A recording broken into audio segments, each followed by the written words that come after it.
Ladies and gentlemen, the following contest, it is set for one fall. Introducing first, from Lithuania, he weighs 123 kilos, the Russian nightmare, Nikita Koloff. Welcome back to another episode, Man Up with Nikita Koloff. Real talk with real men with real stories. And in the studio today, I have a real story for you and a real man, a man who goes way back with me, back in the days of wrestling, Terry Allen. You may know him better if you're a wrestling fan as Magnum TA. Terry, welcome to the Man Up Show. Man, it's such a pleasure to be here, Nick. It's always good when we get together, and this forum here just makes it even more special. Yeah, and it's special to have you here because you have such an amazing story. And of course, as I mentioned, our history does go back, I think, around 1984, 85-ish, back in that timeline, right? Yeah, when I first came to the Crockett's, it was December of 84, and we were sharing our ring shortly thereafter. We were, of course, we can talk a little bit about that. The most infamous matches from the fan perspective that they refer to me as the best of 7 series that you and I had against each other. That was memorable in many fans' lives. It made an impact for people across the nation, because back then the Cold War was going on with Russia, and you were slightly hated at the time. Slightly. They loved to hate me, yes. They sure did. In fact, Rick Joyner, the founder of MorningStar Ministries, anytime he typically introduces me, a lot of times he'll say, the most hated man in the world. And I'm like, Rick, in the world of wrestling, I'm not on the post office wanted list, right? But so to your point, though. No, it was a special time, and it's something it would be very hard to try to recreate in modern times. So, I mean, we were very much in touch with the fans and what was going on in the world, and it just all came together like the perfect conflict. It really did. The chemistry of all of that, and you know, your persona that you built in those wrestling days as Magnum TA, kind of the all-American boy, you know, so to speak. But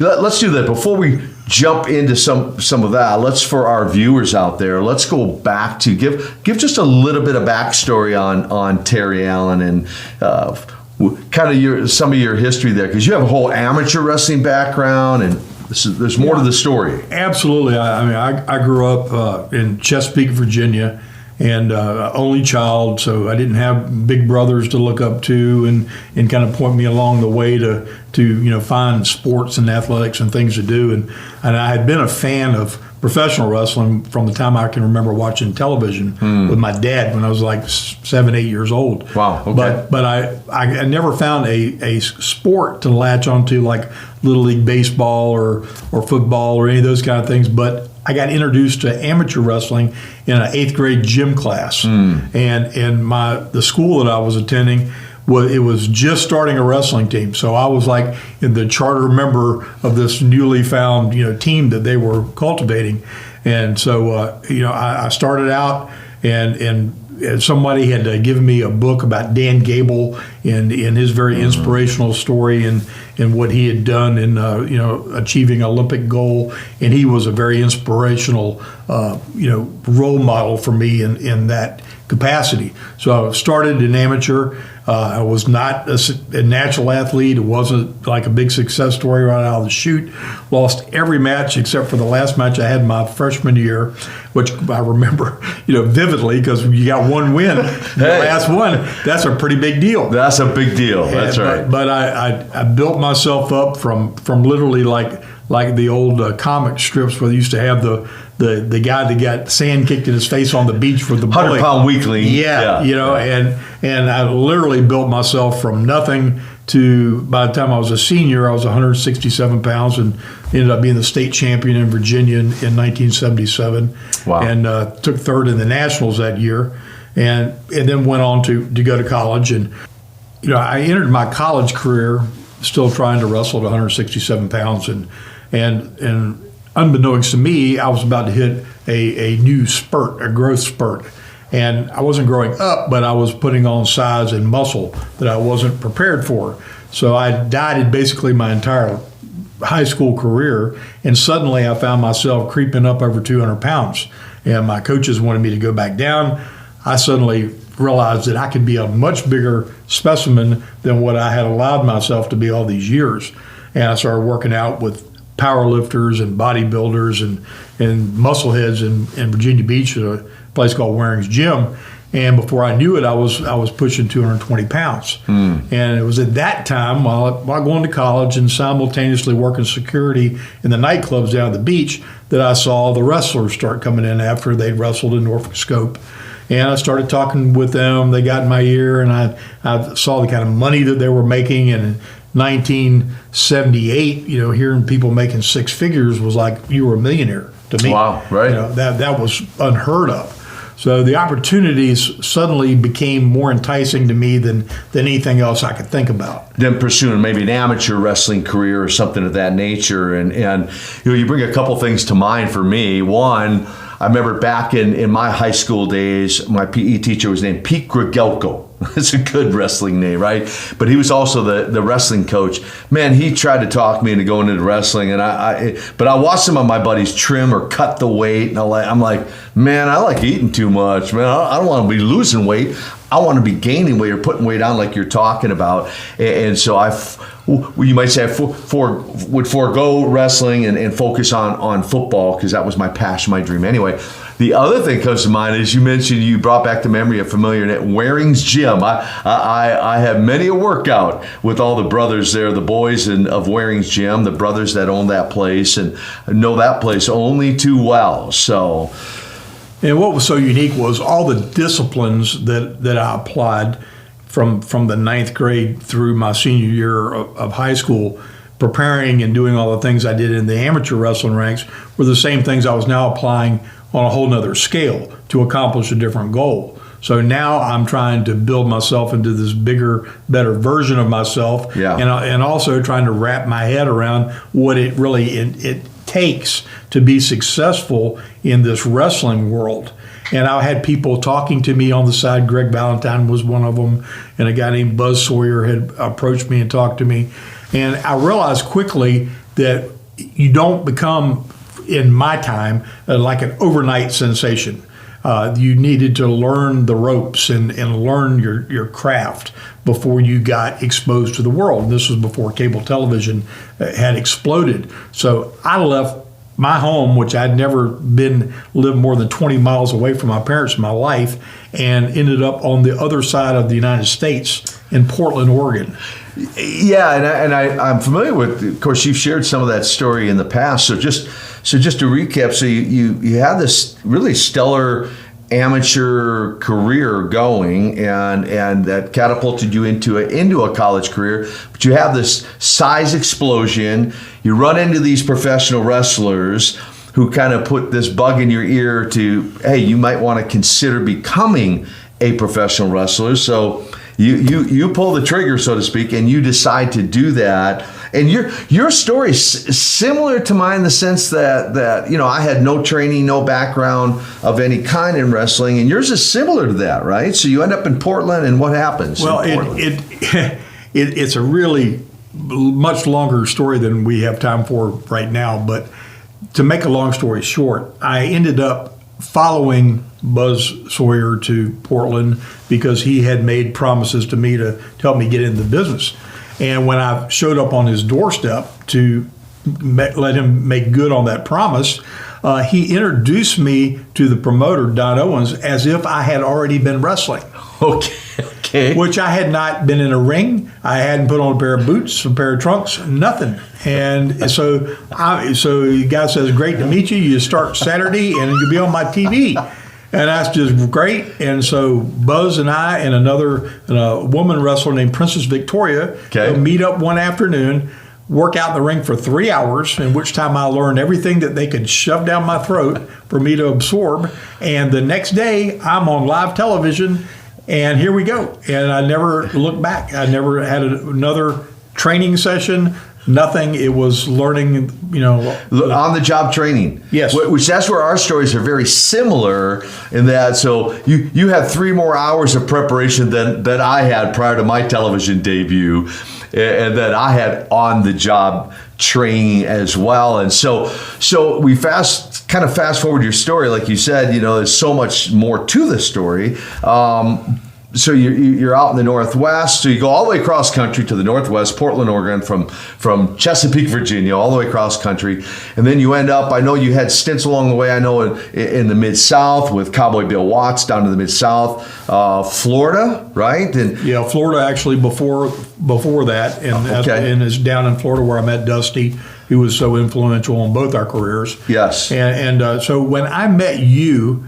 In the end of '84, I'd actually been in the ring wrestling 7 nights a week for 4 years. Okay. Though nobody knew me because there was no there wasn't cable TV, there wasn't pay-per-view television. There was a magazine on our shelf behind you there. There's some pictures from some of the Pro Wrestling Illustrated, So that's the only way people really back in those days could really follow professional wrestling, more or less, right? It was just local TV markets. So yeah, you came to the Carolinas. You were an unknown quantity, so to speak, right? Right, and in reality, I've had like 1,400 matches. Wow! At that point in time. Wow! So and so you had much more experience under your belt at that point, because even at that time, Terry, you come in December of 1984. I've got 6 months experience under my belt. You've got 4 years experience, and. But yet, as we began to build and tell a storyline there where you and I would, as we talked about earlier in the show, that you and I would, to Dusty, you mentioned Dusty Rhodes, the American Dream, who's one of the greatest creative geniuses, I feel like, in professional wrestling, comes up with the idea of a best of 7 series for the U.S. heavyweight title, right? And the chemistry between you and I, as people go back and watch those matches, still common to this day. Never apologize for who you are. Be who God has called you to be, and be it boldly. Hi, Nikita Koloff here, and I am excited to announce the first annual MorningStar Men's Conference, August 25th to the 27th. Our theme this year, Man Up. It's time. And we have a phenomenal lineup of speakers, including NBA All-Star Al Wood, WWE Superstar Lex Luger, Lieutenant General Jerry Boykin, David and Jason Benham, the Benham Brothers, Chris Reed, and of course Dr. Rick Joyner. And let's not forget world-renowned evangelist Frank Shelton. Click the link below and sign up early. You do not want to miss this event.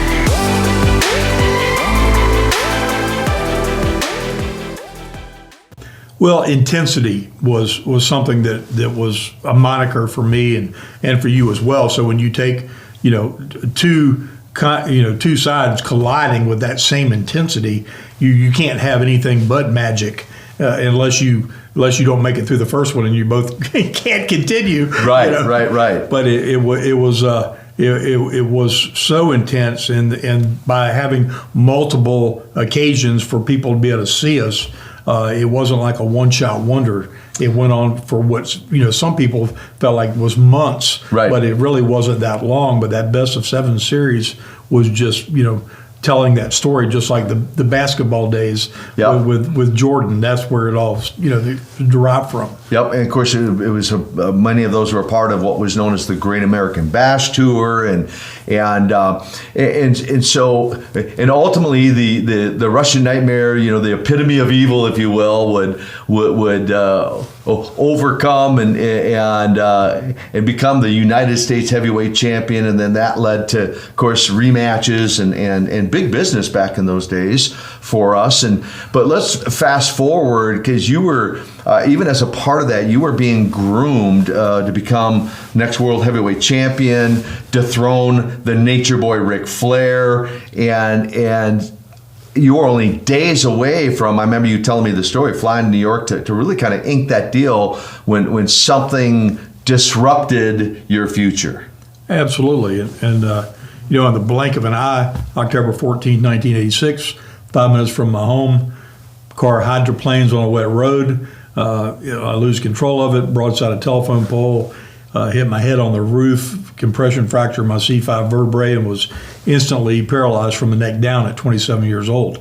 And not anything anybody would ever want to experience. Sure. But for an athlete and someone that makes their living with their abilities to do superhuman things, that is unfathomable kind of news to receive. And it was I still remember it like it was yesterday. I remember the moment. I remember the doctor looking down over me, because I never lost consciousness during this whole thing, and telling me I had 1,000,000 to 1 shot of ever doing anything other than just sitting in a wheelchair and have somebody feed me and take care of me the rest of my life. Yeah, feed you, take care of you, bathe you. I mean, everything that comes with being what the original, I remember, at least I heard, diagnosis of quadriplegia, right? I couldn't move anything but my head.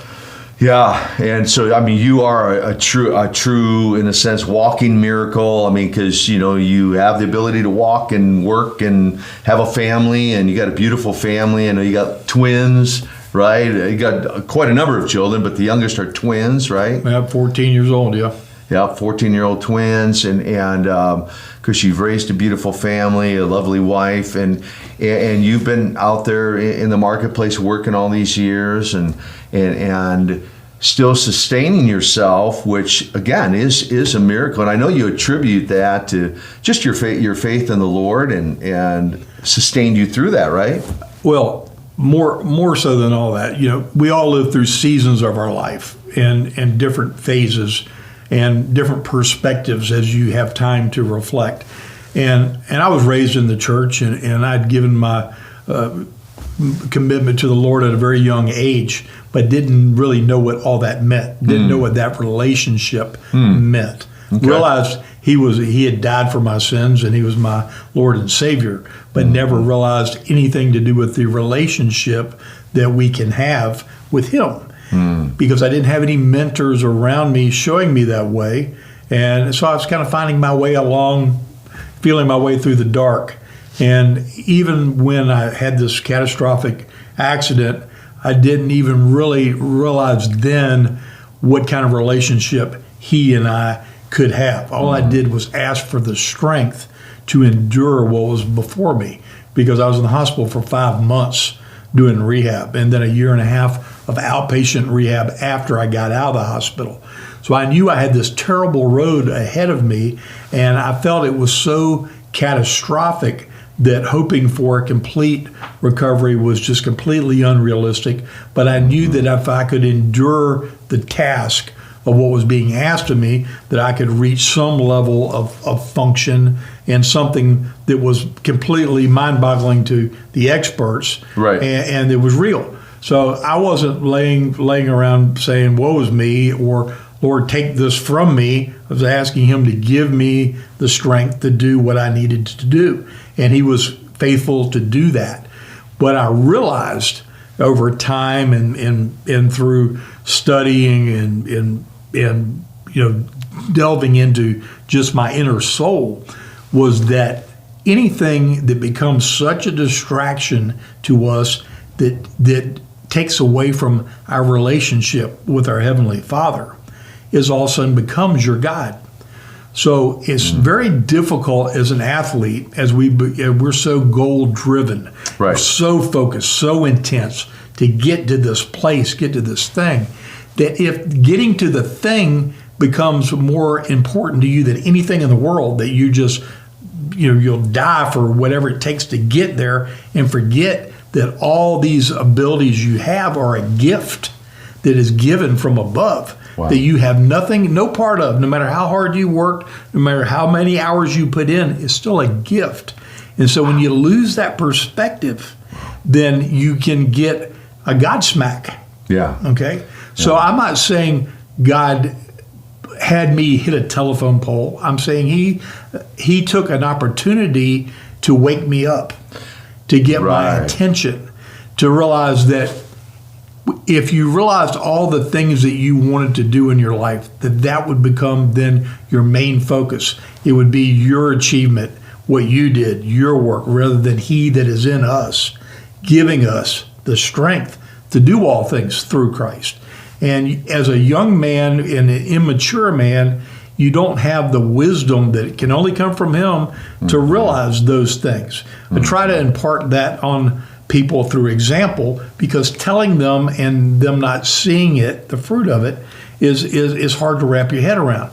But I don't want to digress. So the big thing that I realized was that, let's say God's just said, in 6 months' time, you're going to become 100% physically of everything that you were. And the reward would have been, I could have been the world's heavyweight champion how many times, made millions of dollars, and done all these things that could have taken my eye off of the relationship that is the most important relationship we can have. Wow. I mean, it's not a simple thing. It's hard to digest. But the reality of it is, if we got everything that we wish our hearts desire, our fleshy hearts, we would forget how we got it. Man, it's really a good word, Terry. I hope the viewers are paying attention to what you just said, and one takeaway for me is how God turned a tragedy into triumph and drew you into a much deeper relationship with Him than prior to the accident. And so you embraced it that way.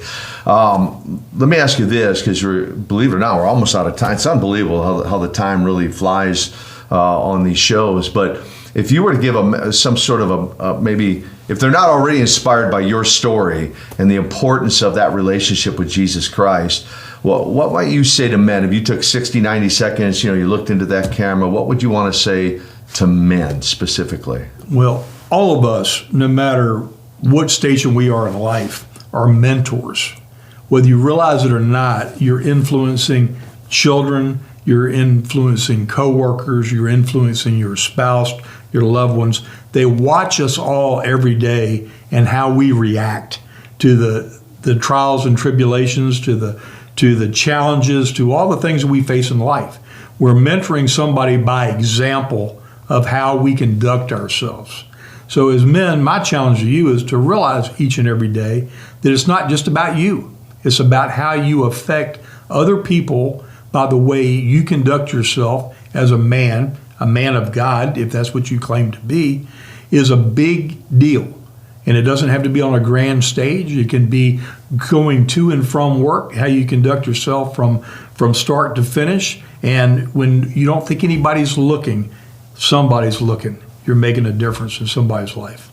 Wow, that's a good word, Terry. Well, you are a true story of inspiration, and you epitomize what I feel, what it looks like to be an overcomer. And we're just going to have you back sometime. Maybe we'll talk more wrestling, but I think what you said here in the last half of the show is really what people needed to hear. And I can't think, I'm so grateful for our friendship. You're a trusted brother in the Lord. I just love you and your family, and can't thank you enough for spending some time with us today. My pleasure as always. Well, God bless you. Tune in for another episode of Man Up with Nikita Koloff, Magnum TA. Terry Allen here, champion in the ring, a champion outside the ring. Thank you for tuning in to this episode of the Man Up Show. For more content, please visit us at www.morningstartv.com. Hello, I'm Rick Joyner. I wrote 4 books last year, but these are, I believe, some of the most important I've written in a long, long time, maybe even ever. This one is called The Second American Revolution / Civil War. It came from a dream I had in 2018, a very graphic dream, when the Lord started showing me things that you can see even from the time I had that dream in 2018. This is already unfolding. And anyway, this is about that, and I throw in a lot of the other information and knowledge of what's going on so that we can discern the times and know what to do in them. Now, this is another book I wrote last year, The Awakening. It's about my personal sojourn. I wrote this one One of the most important, I think I've written in a very long time, on Marxism and its strategy for destroying America. How it has almost already finished the job. It's infiltrated our schools, the media, entertainment, virtually across America. And they formulated a 45-point plan in the 1930s for taking over America, the Marxists. And they have just about finished the job. They have very systematically and very patiently gone after every one of these, and I lay out all 45 points, how they have been working those points, and how many have been accomplished, how they did it, and where we are now, and what we need to do to reverse this. It is not too late, but if we don't act soon, we're going to lose our democratic republic to this ultimate evil and this ultimate enemy of liberty and freedom. We have to understand this basic military principle. You cannot defeat an enemy you do not see. And to see means to understand it, to be able to perceive it as it's working against you. And I believe when you read this book, you're going to see all of the places that it is now manifesting itself and seeking to take over our country. Lieutenant General Jerry Boyk and myself wrote this book together on the principles of war, taken from Clausewitz's 12 Principles of War. You know, Jerry and I used to teach this.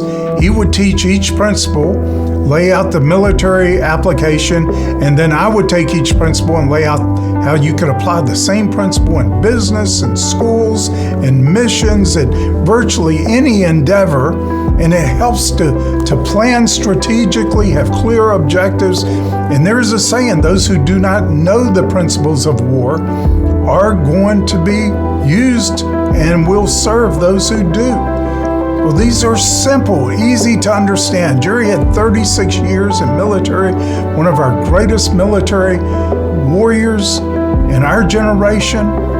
And I've been studying military history and history in general since I was 15 years old, studied Marxism since I was 19 years old. But we combined and condensed that knowledge into something you can read in just a few hours. It's powerful, it's written to the point, succinctly. We try not to waste any words, but you can get it and start applying these. And I believe to the degree that you apply them, you are going to be successful. We're going to let you have all of these together, and we're going to pay the shipping. You're not going to pay anything but $49 for all 4 of these books together. And I believe you're going to be so glad you got these and have read them, because every one of them is relevant to our times today.